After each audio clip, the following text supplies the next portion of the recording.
Ipapapatay daw o ipapatumba daw ng mga Duterte ang mga testigo laban sa impeachment kay Vice President Sara Duterte. Aba, grabe na naman pagbibintang to ha. May panibagong pakulo na naman kayo ha. Talaga nga naman. Pero eto ang pinagtataka, bakit hindi to kinakasuhan ni Torre? Ba't hindi to kinakasuhan ng NBI? Etong mga pagbibintang na ginagawa ng mga hinayupak na to sa mga Duterte. Ano na namang klaseng pakulo ito? Ang tatangan nyo talaga ngani. Sino nagpauso ng ngani na yan? So dito nga may panibagong pakulo na naman sila na para hindi na wag lang nila mapag-usapan yung about sa BICAM report doon sa National Budget 2025. Kung ano-ano na lang kung ano-ano na lamang pakulo ang kanilang ginagawa para lang pagtakpan o maiwasan na mapag-usapan itong BICAM report. Anak ng teting, masyado kayong atat sa impeachment. Tapos ngayon na medyo hindi nagmamadali itong Senado, no? Itong Senado sa impeachment kay Vice President Sara Duterte ay bigla namang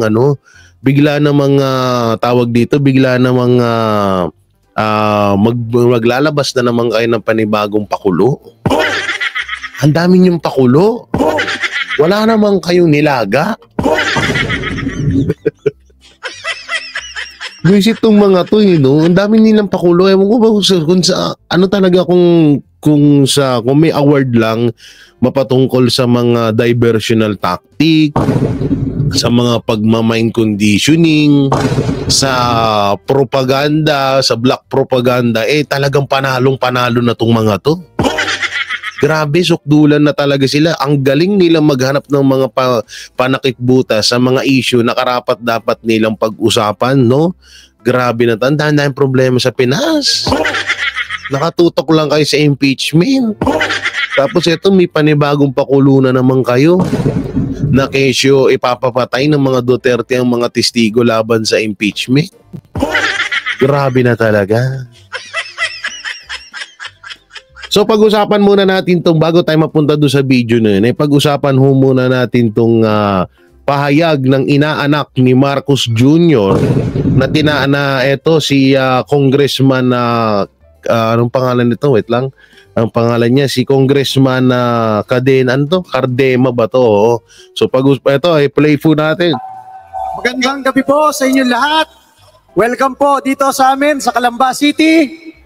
Ako po si Chairman Ronald Cardema ng Duterte Youth Party List, ang kaisa-isang party list sa Kongreso na lumalaban sa mga makakaliwang grupo, ang kaisa-isang party list sa Kongreso na nagbabalik ng death penalty para sa mga durugista, kriminal at NPA na terorista, ang party list na bumoto para ma-retain ang SMNI channel ng aming kaibigan, Pastor Apollo Kibuloy.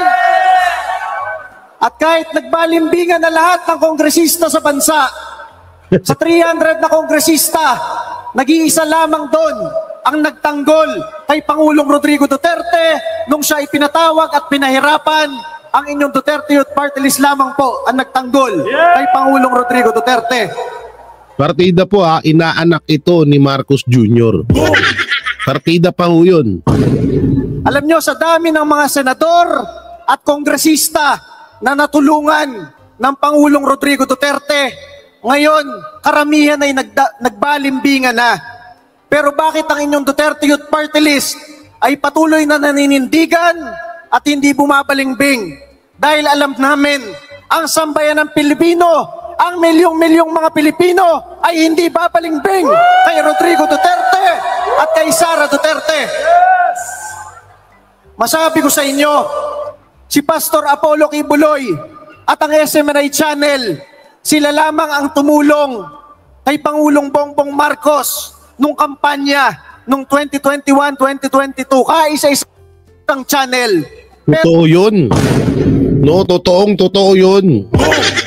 Kaso ang masakit ho dito ay imbis na balikan din ng magandang pakikisama or pakikitungo kay pastor, ang ginawa sinalbahi pa sila.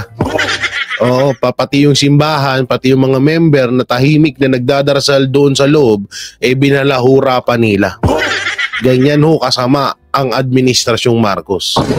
Pero anong ginawa ng administrasyon? Ipinapatanggal ang SMNI channel at ipinakulong si Pastor Apollo Kibuloy. Anong ginawa natin? Masabi ko sa inyo, tayo ay tumulong rin sa pagboto kay Bongbong Marcos dahil nangako na gagawing 20 pesos ang bigas at babaguhin ang ating bansa. Pero ang nangyari, lahat ng nakaltas na bayad ninyo sa GSIS at SSS, inilipat ang mga pondo. Lahat ang ikinaltas sa inyo para sa inyong health insurance sa PhilHealth, inilipat ang pondo. Yung mga naipon na ginto ng Bangko Sentral ng Pilipinas, ibinenta sa pambansang market ng bentahan ng ginto.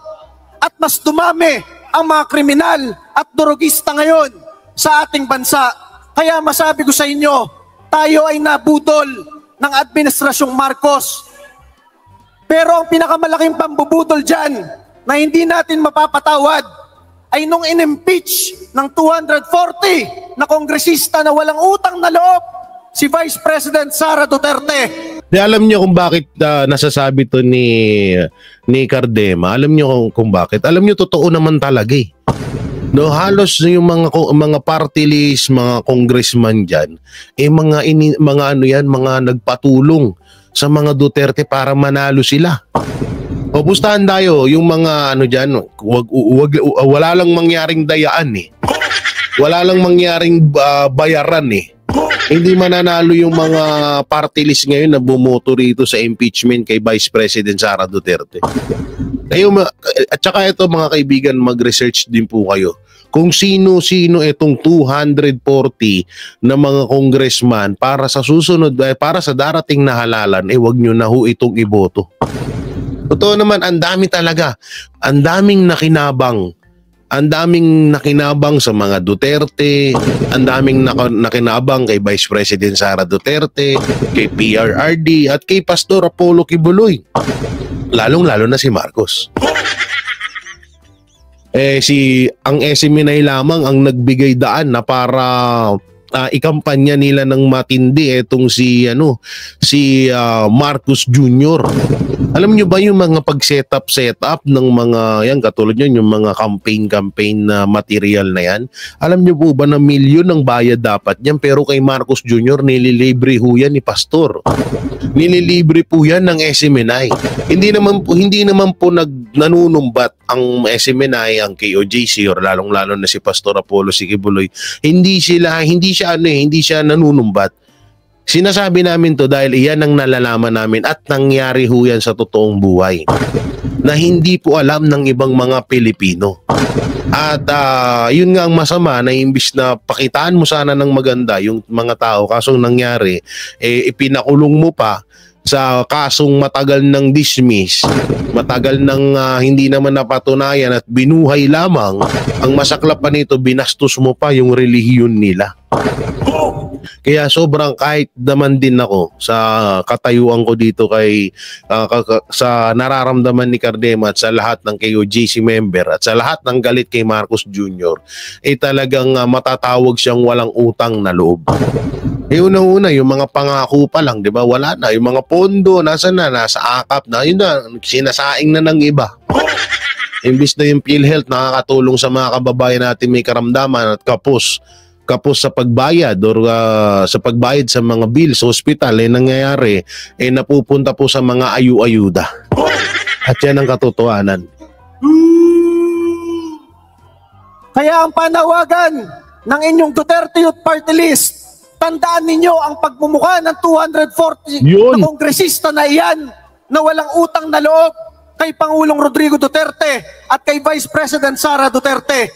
Dahil kung wala silang utang na loob sa mga pinuno ng bansa na tumulong sa kanila, mas lalong wala silang utang na loob sa ating mga ordinaryong Pilipino. Yun, totoo yun. Sapul na sapul. Ang galing mo, Congressman Cardema. Di totoo yun ha. Ito lang isipin nyo maigi. Si Pastor na lang, ito, kay Pastor Apollo Sikibuloy. Isa si Pastor Apollo Sikibuloy sa mga hinahangaan at talagang tanyag na pastor dito sa Pilipinas. Si Vice President Sara Duterte, pangalawang pinuno ng Pilipinas at kilalang kilala. Si PRRD, naging kauna-unahang best president ever ng Pilipinas. Pero tingnan nyo, anong ginagawa sa kanilang tatlo? Anong ginagawang panggigipit sa kanilang tatlo? Diba? Ano na yan ha? Mga popular ng mga tao yan. Paano pa kaya tayo mga simple lang, diba? Paano pa kaya tayong mga simpleng mamayang Pilipino lamang? Ordinaryong mga Pilipino. Diba? Isipin nyo maigi yun. Kung nagawa nga nila yan kay Pastor, kung nagawa, kaya nga paulit-ulit namin ito sinasabi na kung nagawa kay Pastor, kung nagawa kay Vice President Sara Duterte, kung nagawa kay Pangulong Duterte, kung nagawa kay Bantag, kay Tebes, kayang-kayang gawin din ho sa atin yan. Ito, number 101% na pabor ako dito sa sinasabi ni Congressman Cardema. Kaya masabi ko sa inyo, ngayong 2025 ay simula ng paghihigante ng sambayan ng Pilipino sa pambubutol na ginawa sa atin. Ang panawagan ng inyong Duterte Youth Party List, huwag nyo iboto yung 240 na kinatawan na yan mula dito sa Calamba, sa probinsya ng Laguna at sa buong bansa. Tandaan ninyo ang pagmumukha ng mga kongresistang yan, katulad ng ginagawa sa Davao del Sur. Sinisira ang letrato, ang tarpaulin ng kongresista nila dahil bumoto i-impeach si Sara Duterte. Tayo, mga Duterte supporter, lampas 32 million tayo, ikakampanya natin. Mawala ang boto natin dyan sa 240 na yan at matalo sila at maipanalo natin ang mga kaalyado ng Pangulong Rodrigo Duterte dito at ang mga senador ng Pangulong Duterte. Masabi ko sa inyo, bakit ang Duterte Youth Party List ngayon ay isa sa pinakanangunguna sa bansa? Ang Duterte Youth Party List, walang TV ads, walang radio ads, walang billboard. At kung hindi nyo pa alam, ang Duterte Youth Party List ay tinanggalan ng pondo ngayong taon na ito ng Administrasyong Marcos. Pero tayo ang nangungunang party list ngayon sa bansa dahil yan ang patotoo na ang sambayan ng Pilipino ay puro Duterte supporter. Totoo yun. Kaya sa tulong ninyo, sa tulong ng mga kasamahan natin at kababayan natin, ipapanalo natin ang ating mga kasamahang party list, ang ating mga kasamahang senador para maibalik natin sa Malacanang sa 2028 si Sara Duterte. Yan yung isa sa mga kinakatakot nila ngayon. Oo, at palakpakan natin si Congressman Cardema. Grabe. Bali kasamahan, andyan din po kami. Bali nandyan po ang Bisaya Gyud ni Greco Belica, Ipanaw Party List nila Doc Lorraine Badoy, ka Eric, at syempre PPP. No? PPP Party List at yung iba pa nakalimutan ko. At syempre yung PDP Laban syempre at Pastor Apollo Sikibuloy. No? So yun, palakpakan. Maraming salamat Cardema. So dito tayo mapunta. Ito na nga. Panoorin po natin tong sinasabi ng saan yan? Dito muna pala tayo, no? Ito yung babala ni Attorney Sel Panelo sa pananahimik ng mga Pilipino ngayon. Panoorin. Sabi nila, pag hindi nakuha yung kanilang demand, yung kanilang panawagan, lalo na sa impeachment, masusundan pa ng mas malaki yung kanilang pagtitipon. Yan ang tinatawag na pag wala ka naririnig, the lull before the storm.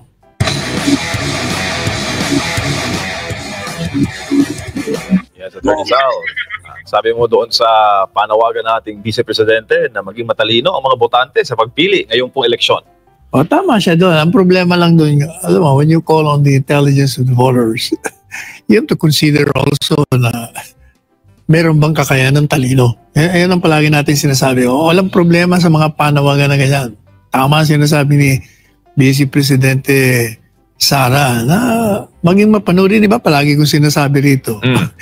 Hindi ba pwede mga straight voting ng magkabilang partido? Kailangan, kahit na in-endorse yan, kahit love natin, di ba? Mga taga Marcos, love nila si Marcos. Kahit pa i-endorse ni Marcos yan, tingnan nyo kung karapat dapat yan o hindi. Pag din-endorse din ng ating Presidente Duterte, tingnan nyo rin kung karapat dapat. Hindi ako naniniwala sa ganun. Kailangan mapanuri ka, maging matalino ka. The only problema dyan, yun na nga yung palagi ko pong inuulit, na ang mas marami ang mga botante natin na kulang sa edukasyon. Madali sabi, kulang sa talino. Kasi nga, hindi sila nabigyan ng mga equipment, sandata para yung kanilang utak gumaling at maging mapanuri. O yan ang problema. Tapos binawasan. Kaya nga palagi na rin namin sinasabi yan at pinapaunawa sa mga Pilipino na maging mautak na ho tayo sa panahon ngayon. Hindi porket binigyan ka ng ayuda, hindi porket binigyan ka ng pera, yun na yung iboboto nyo. Oo, wala hong problemang tanggapin yun. Pero, ang pinakamalaga is pakiramdaman nyo, alamin nyo kung ano yung mga karapat dapat na mga kandidato na ihalal sa ating gobyerno. Dahil ang hirap na ho magkamali pa ulit. Kaya maniwala na ho naman tayo. No? Hindi tayo naniwala sa sinabi ni PRRD noon na may tumatakbong bangag sa pagiging presidente or may tumatakbong adik sa pagiging presidente. Hindi tayo naniwala. Oo, at nauto din nila si BP Sara noong mga panahon na yun. Kaya ngayon, dapat wag na ho tayo magkamali. I-straight na ho natin yung PDP laban, yung mga senatorial candidate ni Pangulong Duterte. Wag na ho natin pakawalan para dire-diretso na ho ang ating hindi na tayo magsisi bandang huli. Dahil alam nyo naman lahat sa panahon ngayon, eto na yun, bumawi na ho tayo kay Pangulong Duterte. Kahit yun na lamang ho, no? Sa dinami-dami hong magagandang ginawa ni Pangulong Duterte dito sa Pilipinas, yung paniwalaan natin sila, yun na lang po sana ang maibalik natin bilang pasasalamat kay Pangulong Duterte sa mga ginawa niya rito.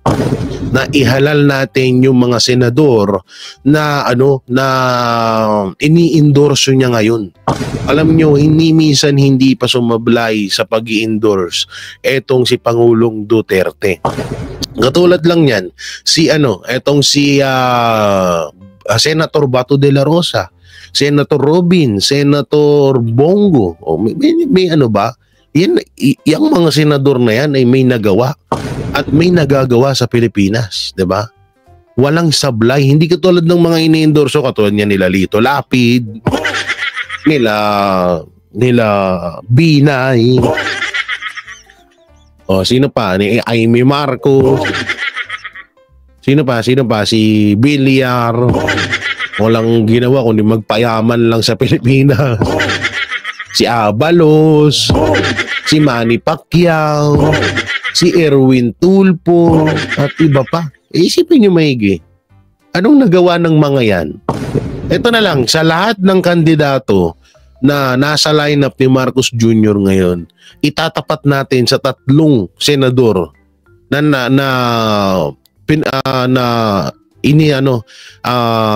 inendorso ni Pangulong Duterte.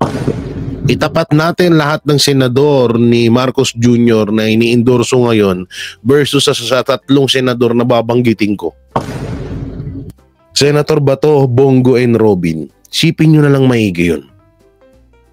Anong nagawa ng 3 ito na bakit kaya nilang tapatan yung dosing yun? Una-una, malasakit center ni Senator Bongo. Hindi nagawa ng mga senador ni Marcos yan. Walang nagawa yung mga senador ni Marcos, si Manny Pacquiao. Ano nagawa ni Manny Pacquiao? Mag-iiyak-iyak, babili suka, ganon. Ha? Ganon ba yung gusto nyo? Hindi po sa pagmamayabang. Pero kasi napaka-common sense na lang eh.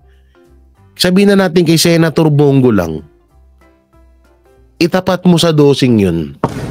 Wala. Si Amy Marcos nga, ultimo si Amy Marcos, kapatid na may nagawa si Amy. Nung utusan niya nga lang magpa-drug test yung kapatid niya, hindi niya kayang gawin. Yung maglingkod pa kaya sa Pilipinas? Yung magpatupad kaya ng batas?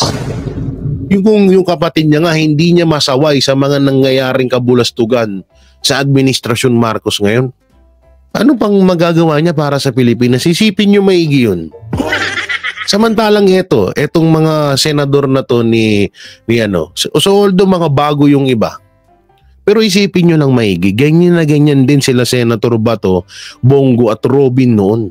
Pero ano nangyari? Napagkatiwalaan natin at talagang hanggang ngayon sobra ang paniniwala natin sa kanila.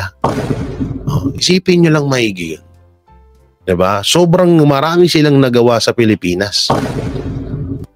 Yung mga senador, hindi ako kasi kung isipin nyo kasi maigi talaga, sa Malasakit Center pa lang ni Senator Bongo, wala na tayong dapat pag-usapan mapatungkol sa candidate ni Marcos Jr. Totoo yan. Wala na ho tayong pag-uusapan doon dahil doon palang panalo na. Panalo na. Ang kung usapang may nagawa lang sa Malasakit Center lang ni Senator Bongo, wala na, hindi na nila kayang tapatan yun.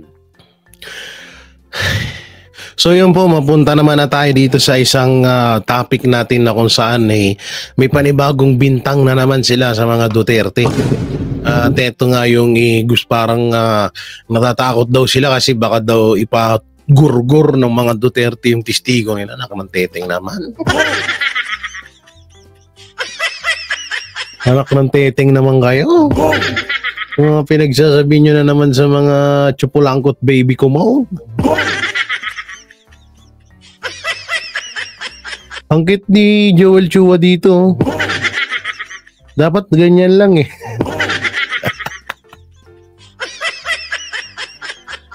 Oo nga pala, tumatakbo to dyan sa tumatakbo yan sa Maynila. Baka naman. Kung boboto na lang din kayo dyan, mga tiga Maynila, nandyan po ang team ni Yorme. At nandyan din si Ma'am Mocha Uson. Mas okay pa yun, at least yun. May isa rin yun sa mga lehitimong tatak Duterte. Oo, Mocha Uson. Nakalimutan ko lang kung anong number niya sa balota, pero search nyo na lang dyan, no? Eto, tingnan nyo. Ay, ang ganda ng pikit niya, oh. Parang gusto ko na lang pagmasdan.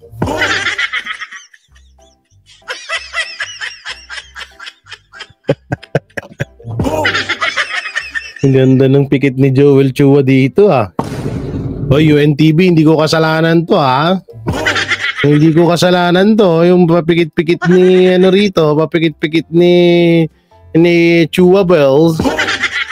Panoorin. Habang tumatagal po ang trial, ang pagsisimula ng impeachment, nanganganib po yung mga ebidensya po namin at yung mga testigo po namin. Kaya po gusto lang po namin din ito masimulan.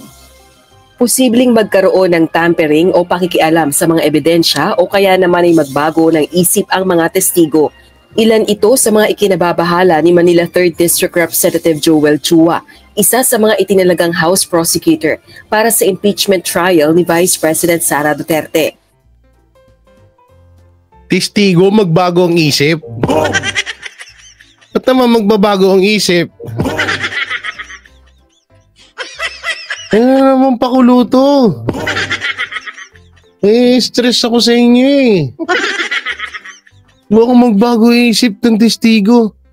Depende, alam nyo ang isang testigo, nagbabago po ang isip kapag siya ay nagsisinungaling lamang po. Pero ang testigo ay nagsisinungaling, simulat siya Paul na yung mga testigo niya laban sa impeachment kay Vice President Sara Duterte, simulat sa Paul talagang nagsisinungaling yan. So ngayon, kung baka magbabago isip nila, mas okay nga yun. Mas okay yun. At least, hindi yun tawag dito, hindi yung, ano bang tawag dito? Hindi yung, mas okay nga yun, hindi na sila magtestigo. Tsaka Anong kinakatakot nyo nung sinasabi yung mga pahiwatig nitong mga ulupong na to? Wala na naman, may mga bagong pakulo na naman tong mga to. Ni alam nyo ito yung halimbawa lang. Yung mga testigo mag-back out o kaya ay parang gurgurin, no? Kung ganun man. Una-una, hindi ho kasalanan ng mga Duterte yun. Pwede rin naman na ito ay pakana lang din naman ng nagpapa-impeach kay Vice President Sara Duterte. Para lang masabi na unahan ko na agad kayo Para lang masabi na, uy, yung mga testigo kay Duterte, tinakot na. Hindi kasi alam naman na ho natin yung laruan ng mga anti-Duterte, di ba? So tayo, bilang sanay na tayo sa mga ganyang Kember Lunila, yung kanilang mga charot-charot, unahan na natin agad, di ba? So huwag kayong maniniwala pag sa oras na mangyari yan na kunwari namin yung mga testigo, uy, tinatakot kami ni Duterte. Huwag mo kayo maniniwala sa ganun. Alalahanin nyo, marami nang gumawa ng ganyang taktika. Oo, kung sakali man na magkataon na mangyari nga yan na parang magbabackout kasi parang tinatakot sila ng mga Duterte, hindi ho totoo yan. Alam ko na agad yung mga ganitong mga sistema mga sistemang bulok no? Reaksyon ito ng kongresista matapos na formal na ipaalam ni Senate President Francis Escudero sa kanyang mga kasamahan sa Senado, maging kina VP Duterte at House Speaker Martin Romualdez. Ang posisyon nito kaugnay ng impeachment, partikular ang panukalang pagsimula ng impeachment trial sa July 30. Bagaman tatalakayin pa lamang ito at pagpapasyahan ng Senado sa resumption ng session sa June 2, iaapela ito ng kongresista. Well, sa ngayon, siyempre, ang pwede lamang po namin gawin ay makiusap. At the end of the day, siyempre, nire-respeto po namin kung ano po ang pananaw ng mga senador, lalo-lalo na po ng ating Senate President. Ayun naman pala, huwag nyo madaliin.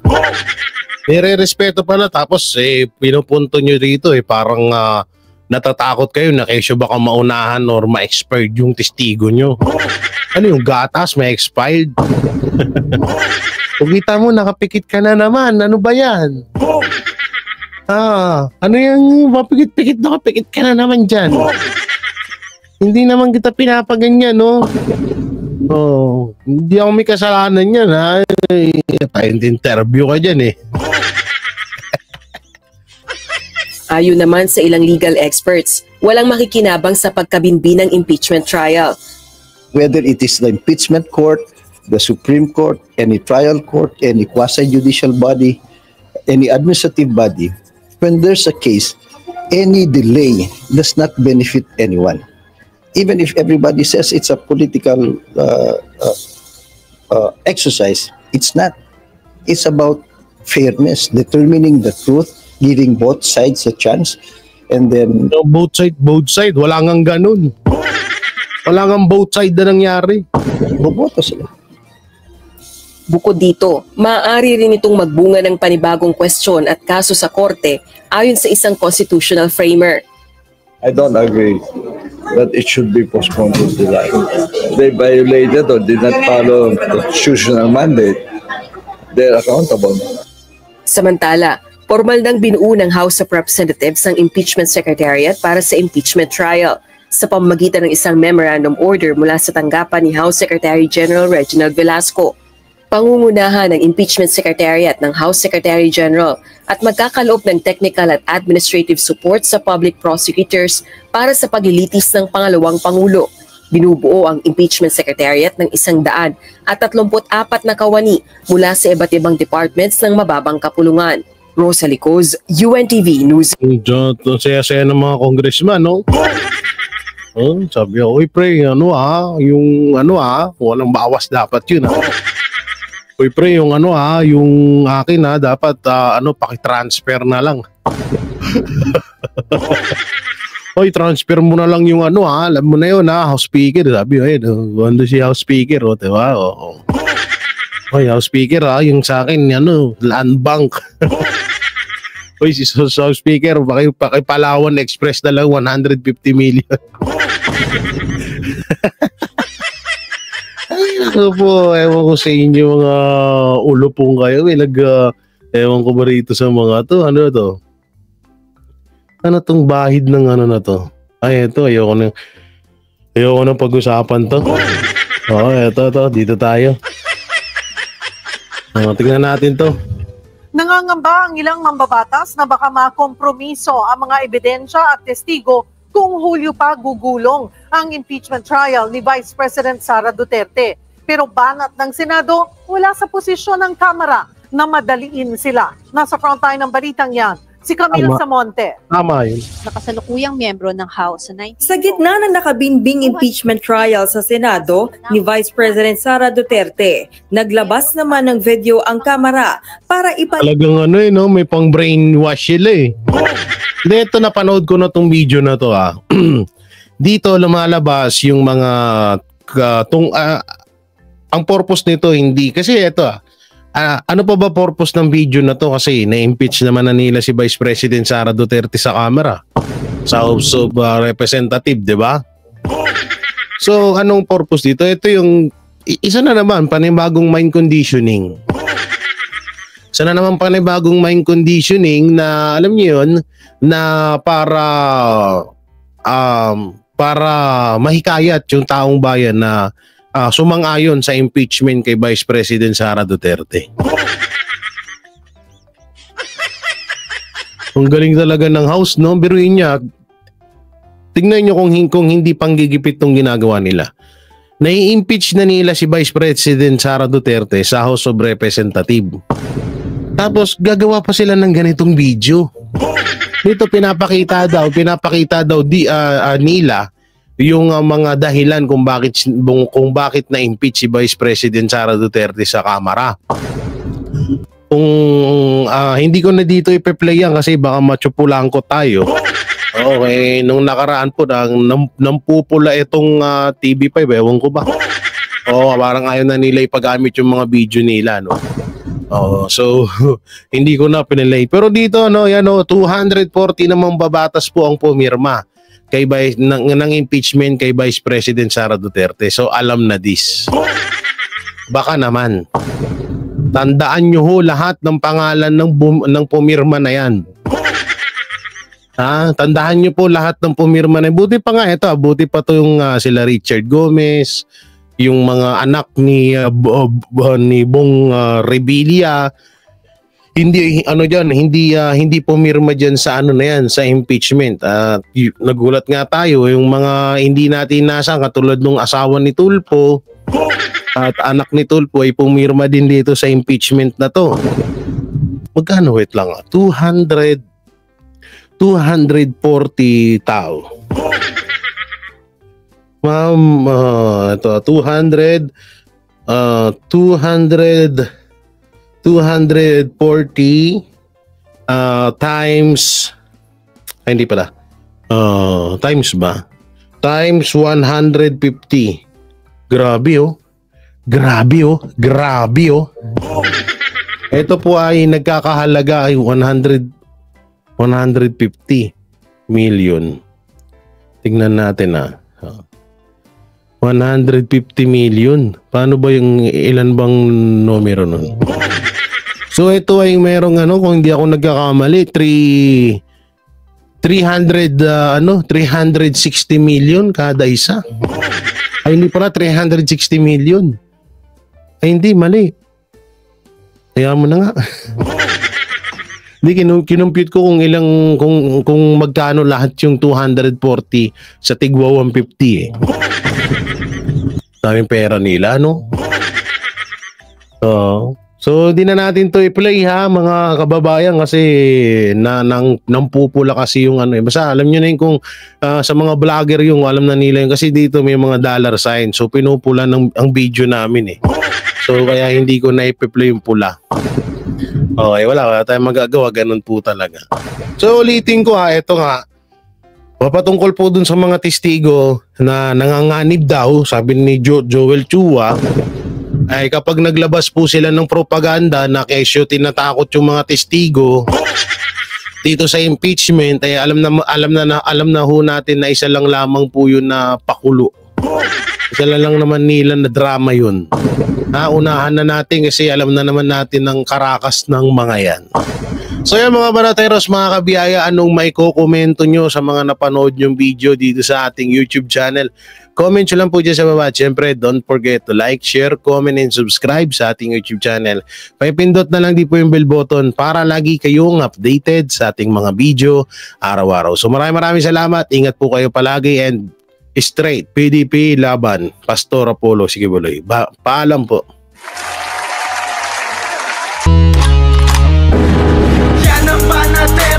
Walang inuurungan. Pag tama palakpakan, pag mali ay babanatan. Yan ang Banateros, boses ng ordinaryong Pilipino. Banateros ay walang makakaawan. Walang inuurungan, Banateros ay tinutulungan.